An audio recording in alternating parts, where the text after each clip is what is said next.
रासा international school की तरफ से आप सभी का इस वीडियो में स्वागत है। प्यारे बच्चों, आज हम हिंदी व्याकरण का अध्याय 6 जिसका नाम है लिंग वह पढ़ेंगे। यह पृष्ठ संख्या 28, 29, 30 व 31 पर है। तो आइए शुरू करते हैं। अध्याय 6 लिंग। बच्चों, सभी नाम या तो स्त्री जाति के होते हैं या पुरुष जाति के होते हैं। देखिए, पढ़िए और समझिए। यह भागिन है, यह मोरनी की सहेली है, हथिनी उसके साथ रहती है। ऊपर रंगीन शब्द बाघिन, मोरनी और हथिनी स्त्री जाति के शब्द हैं। यह बाघ है, यह मोर का मित्र है, हाथी इनके साथ रहता है। ऊपर रंगीन शब्द बाघ, मोर तथा हाथी पुरुष जाति के शब्द हैं। अब आप समझ गए होंगे कि ये लिंग दो तरह के होते हैं, स्त्री और पुरुष। शब्द के जिस रूप से किसी व्यक्ति, वस्तु आदि के पुरुष जाति अथवा स्त्री जाति के होने का पता चले उसे लिंग कहते हैं। शब्द के जिस रूप से किसी व्यक्ति का, वस्तु आदि के पुरुष जाति का तथा स्त्री जाति का बोध होने पर जो पता चलता है उसे लिंग कहते हैं। अर्थात हम ये कह सकते हैं जिस शब्द से पुरुष जाति का तथा स्त्री जाति का बोध हो उसे लिंग कहते हैं।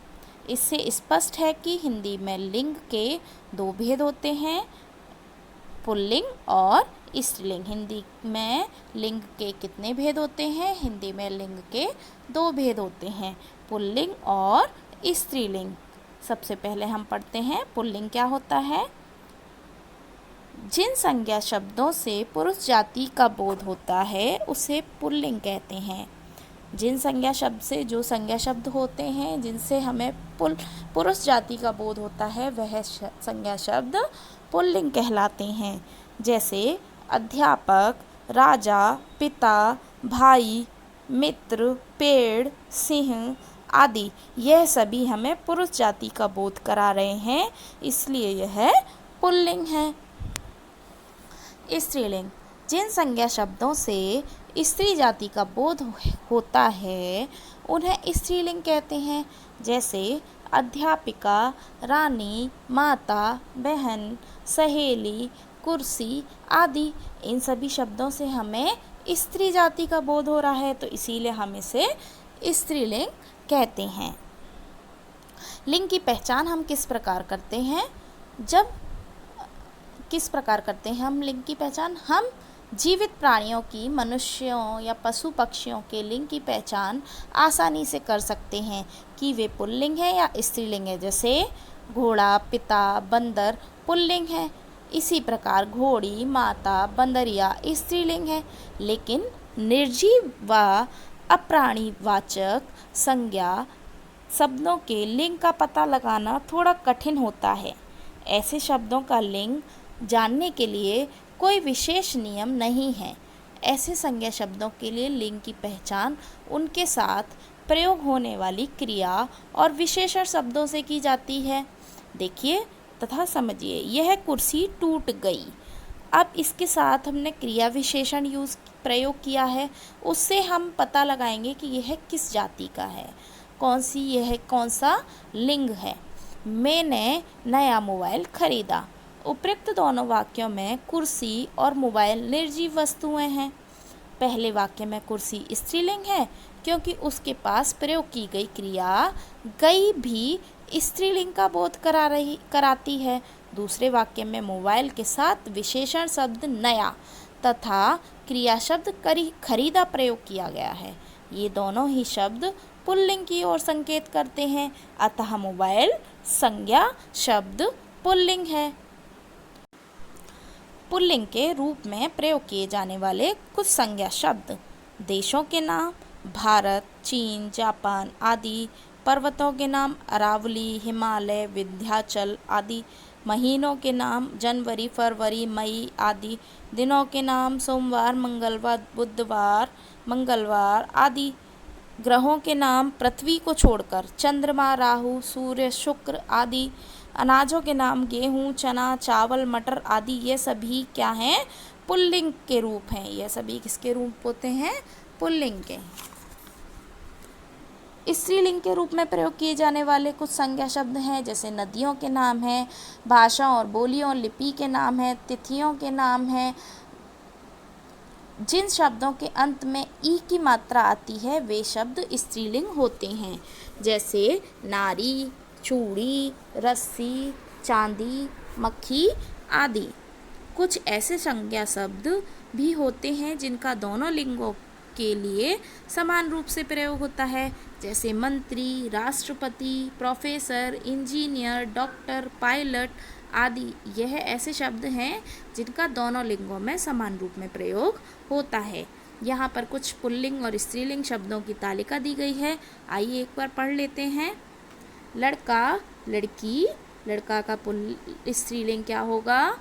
लड़की, मामा, मामी, दादा, दादी, काका, काकी, फूफा, बुआ, देव, देवी, नर, नारी, बूढ़ा, बुढ़िया, चिड़ा, चिड़िया, चूहा, चूहिया, शेर, शेरनी, हाथी, हथिनी, ऊँट, ऊँटनी, सेठ, सेठानी, नौकर, नौकरानी, सुनार, सुनारिन, माली, मालिन, ग्वाला, ग्वालिन, नाग, नागिन, अध्यापक, अध्यापिका, पाठक, पाठिका, नायक, नायिका, वृद्ध, वृद्धा, चाचा, चाची, नाना, नानी, बेटा, बेटी, मौसा, मौसी, पुत्र, पुत्री, पहाड़, पहाड़ी, दास, दासी, गुड्डा, गुड़िया, लोटा, लुटिया, मोर, मोरनी, सिंह, सिंहनी, हंस, हंसनी, जेठ, जेठानी, देवर, देवरानी, कहार। यहाँ पर जो लिखा है कहार, कहारिन, ये कहार नहीं होता, ये कुम्हार होता है। कुम्हार और कुम्हारिन, यहाँ में थोड़ा सा गलत प्रिंट हो गया है, तो यह होता है कुम्हार और कुम्हारिन। धोबी, धोबिन, लोहार, लोहारिन, बालक, बालिका, गायक, गायिका, लेखक, लेखिका, छात्र, छात्रा, प्रिय, प्रिया, सुत, सुता, बाल, बाला, वत्सल, वत्सला, पिता, माता, राजा, रानी, पुरुष, महिला, ससुर, सास, पति, पत्नी, श्रीमान, श्रीमती, कोकिल, कोकिला, भाई, बहन, घोड़ा, घोड़ी, बच्चा, बच्ची, बैल, गाय, वर, वधू, विद्वान, विदुषी, कवि, कवयित्री। आइए कुछ विशेष पढ़ते हैं। कुछ शब्दों का प्रयोग सदैव पुल्लिंग में ही किया जाता है, जैसे खरगोश, कछुआ, बाज, मच्छर, खटमल। इन शब्दों का प्रयोग हमेशा पुल्लिंग में ही किया जाता है। इन्हें स्त्रीलिंग रूप में प्रयोग करने के लिए इन शब्दों से पहले मादा शब्द लगाया जाता है। जब हम इन्हें स्त्रीलिंग रूप में लिखते हैं तो इनके आगे मादा लगा देते हैं, जैसे खरगोश के आगे लगा देंगे मादा तो मादा खरगोश, कछुआ के आगे मादा तो मादा कछुआ, मादा बाज आदि। कुछ शब्दों का सदैव स्त्रीलिंग रूप में ही प्रयोग किया जाता है, जैसे कोयल, तितली, गिलहरी, मक्खी, मैना, मछली आदि। इन शब्दों का सदैव स्त्रीलिंग में ही प्रयोग किया जाता है, इनके पुल्लिंग शब्द में प्रयोग इनका नहीं किया जाता है। इनका पुल्लिंग रूप में प्रयोग करने के लिए इन शब्दों से पहले जब हम इनका प्रयोग करते हैं पुल्लिंग में, तब पुल्लिंग के प्रयोग में करने के लिए हम इनके आगे नर लगा देते हैं, जैसे नर कोयल, नर गिलहरी, नर मछली आदि। आइए एक बार दोहरा लेते हैं। पुरुष या स्त्री जाति का बोध करवाने वाले संज्ञा शब्द लिंग कहलाते हैं। स्त्री जाति का बोध करवाने वाले शब्दों को स्त्रीलिंग कहते हैं। पुरुष जाति का बोध करवाने वाले शब्दों को पुल्लिंग कहते हैं। निर्जीव संज्ञा शब्दों की पहचान क्रिया ये विशेषण शब्दों से की जाती है। लिंग का क्रिया पर प्रभाव पड़ता है। तो आज हमने क्या पढ़ा?